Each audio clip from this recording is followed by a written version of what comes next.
After releasing my Wan 2.2 base workflows, which produce the highest quality videos but take longer to generate without any speed optimizations, a number of people were asking me how to add the Lightx2v 4-step LoRa to speed up these 14B base workflows, how the results compare to non-Lightx2v generations, and what settings I recommend for the best Lightx2v results. In this video, I'll address all of these questions, and I'll show you how easy it is to add the Lightx2v LoRa to my existing base workflows, or you can simply download the done-for-you workflows. I'll leave all the references and links that I cover in this video in the description below. Before we get into the workflow setups and settings, let's take a look at a couple of comparison examples between generations using the Lightx2v LoRa and not using it. On the screen, you can see the generation details of the three comparison examples, 1 image to video and 2 text to video comparisons. Clearly, in all three comparisons, the generation times were significantly faster using the Lightx2v LoRa.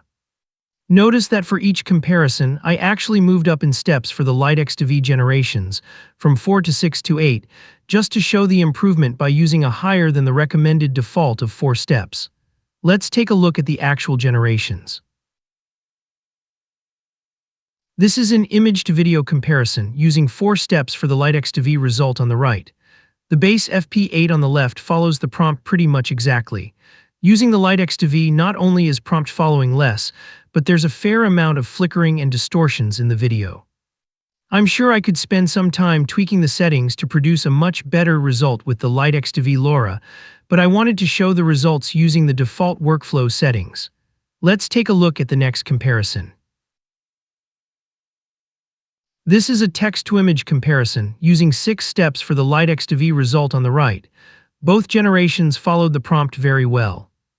The Lightx2v video on the right is perhaps a bit too overexposed, but apart from that, I think it's a surprisingly good result, and I would even go as far as to say that I think I prefer it over the base FP16 on the left, especially as it took a fraction of the time to generate.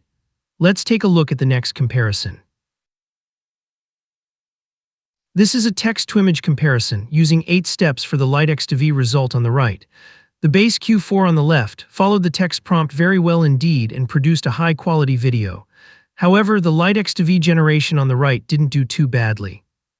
It didn't follow the prompt as well, and unfortunately the dragon is missing its wings, and its blue glow is just not as vibrant as the base version on the left. However, I'm pretty sure I could make some setting tweaks and improve upon these initial Lightx2v results. Now that you know what you can expect in terms of results using the Lightx2v LoRa, let's take a look at how to set it all up in the workflows and run over some insights into the settings to generate the best results. Let's quickly run through the super easy way to add the Lightx2v to my base Wan 2.2 workflows. We'll use the Wan 2.2 GUF image to video workflow as the example, but the process is exactly the same for all of them. Before we add the nodes to the workflow, we need to download the Lightx2v models. I already have the links in the notes of my pre-done Lightx2v workflows, so we'll jump over to my GUF version. Similar to the 14B Wan 2.2 models, the Lightx2v LoRa also comes in separate high and low noise models. Just click the direct download links for the high and low noise LoRa files and save them both in your ComfyUI LoRa folder. It's worth noting that I use the Lightx2v 4-step LoRa from the Comfy repository.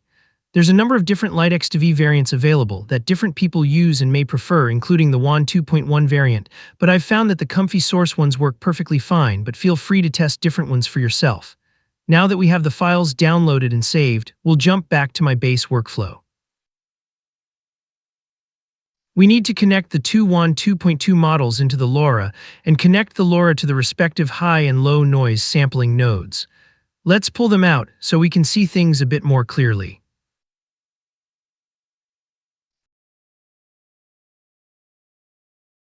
Then we'll double-click the canvas, search for LoRa, and select the LoRa Loader Model Only node. Since we need 2 of them, we'll select the node and copy and paste it. Let's resize them a bit so we can see what's happening. Now we need to connect them up. We just connect the model outputs from the Wan 2.2 model nodes to the model inputs on the LoRa nodes. Then we just connect the model outputs from the LoRa nodes to the model inputs on the model sampling nodes. That's all there is to it. The more complex part is the suggested settings to achieve the best results, so let's take a look at that now. Let's take a look at an image-to-video pre-done workflow. Let's start with the Lightx2v nodes first. By default, the strengths of both high and low noise are usually set to 1 each. However, I've adjusted the high noise value to only 0.3, as this has tended to give me better results and remove a lot of the slow motion issues that many people experience. If you do face slow motion issues, you can also try to modify your text prompt to add words that invoke more speed, such as moving fast.